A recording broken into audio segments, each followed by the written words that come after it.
everyone, welcome to Whiskey Whistle. I'm the host of the show, Mark, and you're watching Whiskey Review number 191. Caol Ila, another Islay single malt Scotch whiskey from the Isle of Islay. And this one, well, it comes from the Diageo group, and it's pretty much a workhorse for the company. I'm going to go right ahead and get that poured. Now, if this is your first time watching Whiskey Whistle, well, thank you for joining. And for all of my returning subscribers who watch and comment, pretty much every video, well, a few of you do, thank you so much for that. I really do appreciate it. And if you are new, well, I'm hoping you're going to enjoy what you're going to watch today. So please do subscribe. You can just click the link right there, and you'll be subscribed immediately to the channel. All right? Go ahead and do that now. Okay. All right, so Caol Ila, well, from the Isle of Islay. This is actually a re-review. I did this one quite a long time ago, 2 years, well, not quite 2 years ago, but a year and maybe 8 months ago or so. And so I don't need to read any of this because I did that already. Anyway, very excited about this. This is a different bottle. This is a new bottle. I got about maybe 8 or 9 months ago, maybe 10 months ago. From a very good friend of mine who travels to and fro often. His name is Joel. Joel, thank you very much for toting that back to Korea here for me. And now I've got two, maybe you notice these two little vials that are right there. So those will be for the next two reviews. One of them actually is another Caol Ila, a much older one. So I'm going to go ahead and pour that one right now.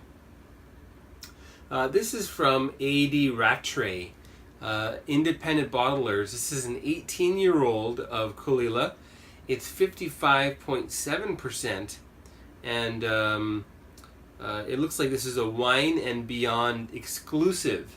Now, this little vial comes from a very good friend of mine who I've yet to meet, but anyway, we're quite friendly, and her name is Val Bradshaw. Miss Bradshaw, thank you so much for the care package. I have not delved into any of these yet. That's part of my summer project, along with George's package of goods that I've had for quite a long time. All right, so I'm going to pour this one. And, well, I think,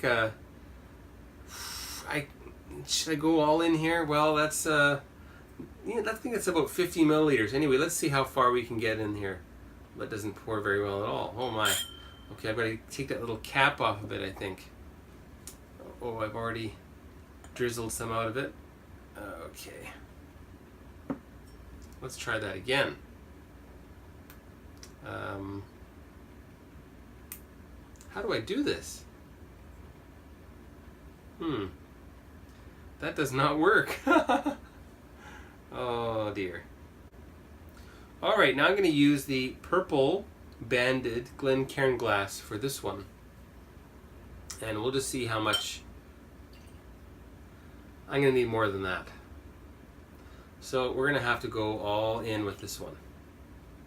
Look at the color on this. Quite a difference, isn't it? Isn't there? Okay. Again, Val Bradshaw, thank you very much. You can find her on Twitter. Check out her Twitter handle. She's quite active on Twitter. And she has, her own website, which I think is at valbradshaw.com.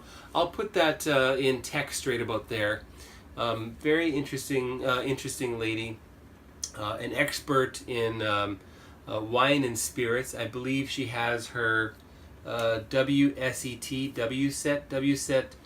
sommelier, maybe level, I want to say level 3. I could be wrong. Maybe it's level 4. Is there such a thing? I don't know. Anyway, I'll put that right there. Okay, so I get all of my facts straight. And she regularly appears on Canadian television. I think also American radio.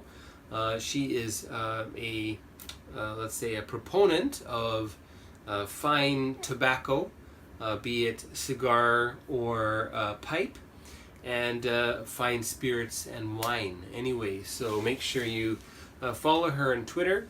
check out her website. And there's another. Anyway, I'll put all of her details in the details of this video for you. Okay, this and the next one. All right. Now we're gonna let that sit for a while. That's an 18-year-old, so we should give it 18 minutes. Oh, now you're probably wondering, Mark, there's one more vial there. Yes, you are right. And this is another Islay. So I'm going to pour this one out too. And, well, I'm going to do this for you. Do I want to go all in with this? I'm not sure. This is a special one. And I'm not going to tell you what it is until you watch the video, which will be whiskey review number 194. Okay, so stay tuned, but I will pour it now because it needs to breathe. These are really fussy. Now she sent me an eyedropper. Maybe I was supposed to use that. Anyway, I'm just gonna go with my gut here, which is getting quite big, I must say. Okay, well, I kind of messed that up, but it's open and it's going to get poured. And I think I'm going to save myself a little taste for another time. Now, maybe you can read that from where you are, but I'm guessing most of you are watching on mobile, so I don't think you can. Anyway, so that'll be a surprise for whiskey review number 194. All right, we're gonna get on to the whiskey review here for Caol Ila 12-year-old, and we will start with just my overall impressions on the nose, on the taste. I'll use my notes, which I've prepared also. I'm not going to consult my first review of this at all. Not even the points. I don't know what the points were that I had given it way back then, and that'll be interesting to compare the two after the fact. So we'll go over the taste, the smell, the taste, and the finish. We'll also try it with water, and then we'll get on to the scoring, and I'll give it a WhiskyWhistle whiskey score. That's right. And then I'll ask you one more time to subscribe to the channel, and thank you for watching. Okay, so let's get on to the nose, shall we? Oh, and the color, first of all. Now, this is much paler than I recall with the first one that I had tried. This looks like, to me, like gold-plated silver, where the gold has nearly worn off, or half worn off, I should say. So that's what that reminds me of. It's 43% ABV, by the way. And I get straight up lemon juice, no rind or pith, no zest, and a lot of apple skins, interestingly. Yes, there's peat there. It's not really in your face. It's more like just sort of like giving you soft slaps on your face with the peat, if you get my drift. And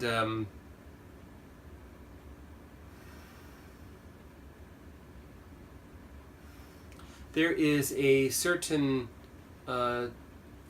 tartness to the nose, if I can say that the nose is tart, along with that lemon scent. And from my notes here, I write cider vinegar, some smoked fruit, lightly smoked pork loin, and some smoked Gouda. Yes, the cheese. But it's not really super cheesy, but it has that smoked smell when you open that, that it's like a tube, looks like a tube, that smoked Gouda. I think it's Gouda. All right, so that's the nose for me. Let's get on to the palate. Cheers.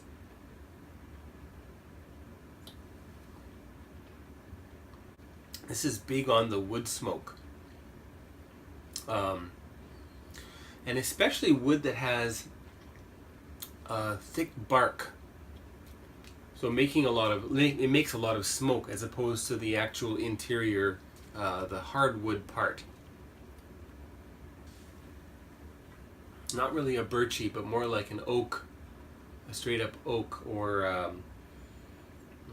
can't think of the name of the tree. Anyway, yeah, I think you get my drift. I said that for the second time tonight. Okay. Yes, there's also peat here, but again, it is a sweet peat. It's a mild peat. It's peat, no doubt. So this is definitely not something that you would say, oh, it's just lightly peated. But compared to the biggies on Islay, this would be like the ranked number 4, I guess, in terms of the strength of peat. Maybe number 5 if you consider another distillery that makes 2 styles. All right. I'm going to try that one more time because I've lost my train of thought. Here we go. The longer you keep it in your mouth, the more sweetness you get. Then it starts to get a little bit dry after a few seconds. And I write here, the sweetness builds, then the dryness kicks in. And when you keep it in for quite a long time, such as this,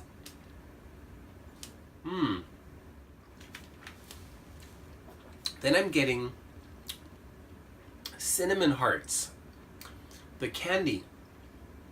The ones that when you leave on your tongue for long enough, it gives you that little bit of a peppery burning sensation. So cinnamon hearts, both that heat, that peppery burning feeling, and also the flavor.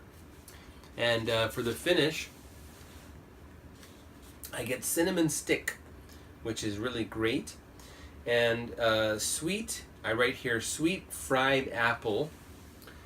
And it's got a kind of a real chest-warming, I want to say heffiness, which is not a word, I don't think, but a word I've often used myself and in my family to describe things of this nature.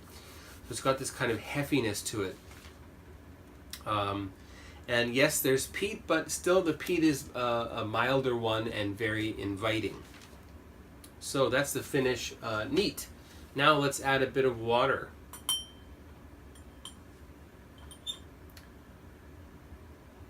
And I recalculated the volume of this spoon, and it looks like it's about actually much less than 2 milliliters per spoonful, maybe 1.5.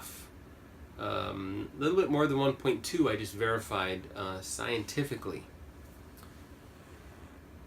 Alright, we're going to let that mix up. First lightly and gently, and then finally the hyperspin. Still very lemony and apple. But there's an increase in sort of a sweet herbal. Sweet herbals are getting ramped up here on the nose with water.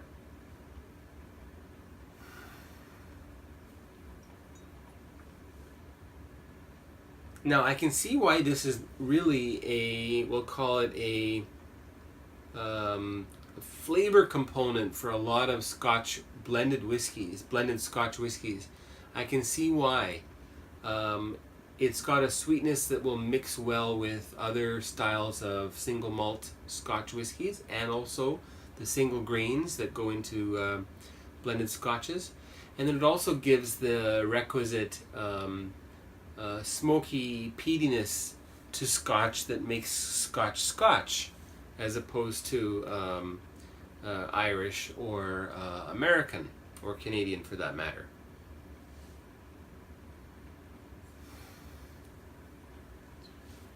All right, now my notes. I wrote about the sweet herbals, and then interestingly I wrote here, dried smoked fish. Now you don't really get any smoked fish here in Korea, but you do get the dried fish. Very much like other Asian countries, and also some European countries that dry fish for the winter, basically, or for the summer, when certain fish are inedible.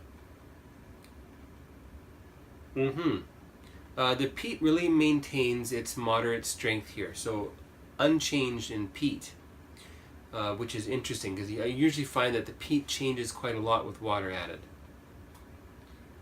more apple and less cider vinegar, apple vinegar. All right, on to the palate. Cheers again, everyone.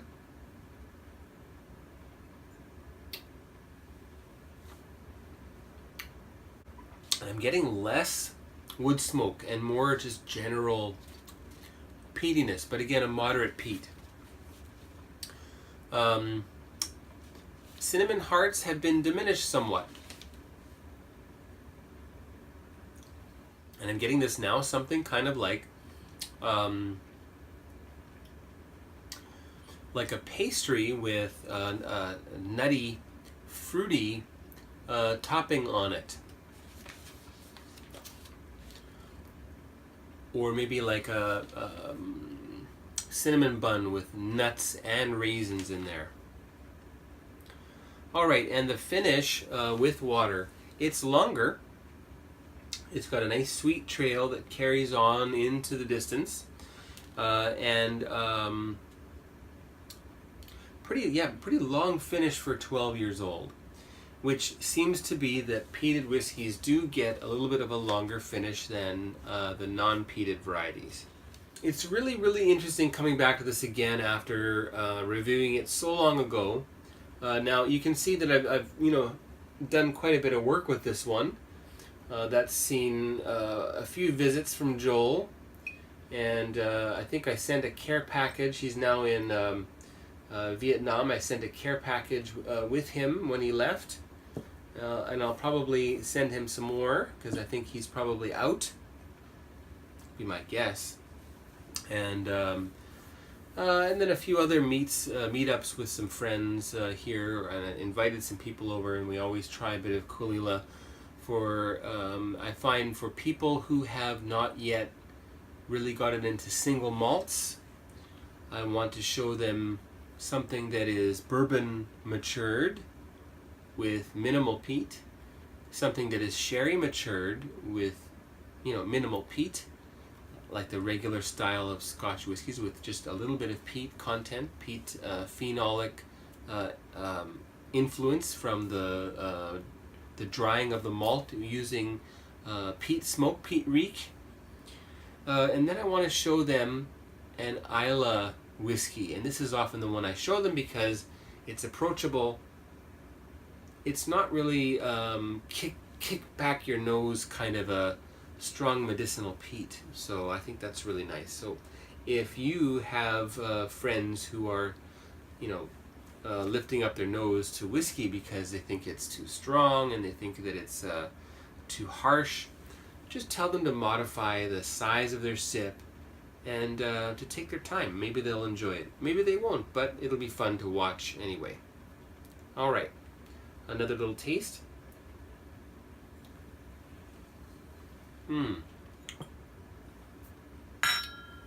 That nutty, sweet pastry is coming through here nicely. All right, and so on to the WhiskyWhistle whiskey score for Caol Ila 12-year-old. And before I tell you, there'll be a short word from the YouTube sponsors right here.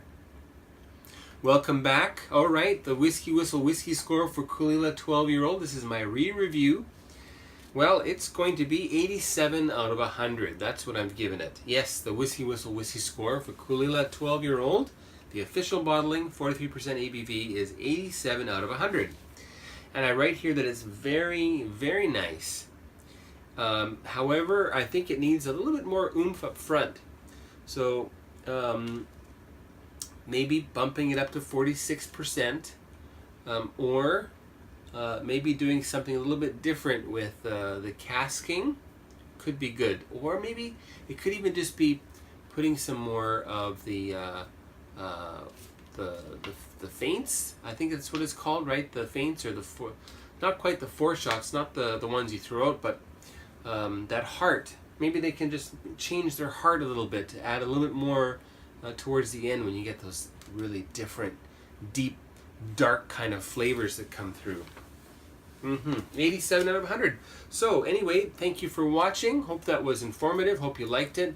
Don't forget to subscribe and also to follow me on my other social networks, Twitter, Instagram, and Facebook. All of them are just at WhiskyWhistle. So it's easy to find, easy to follow. Especially my Facebook page. I would love it if you would follow, like it and follow it, and get involved. Throw up a post of your most recent purchases. Tell me what you like. Comment on my own posts and whatnot. It'd be great to hear from you there. Send me a message. Send me a photo. Send me a picture of your dog. I would like that. Alright, so take care. We'll see you for the next one. That's going to be the Caol Ila 18-year-old. Alright, see you soon.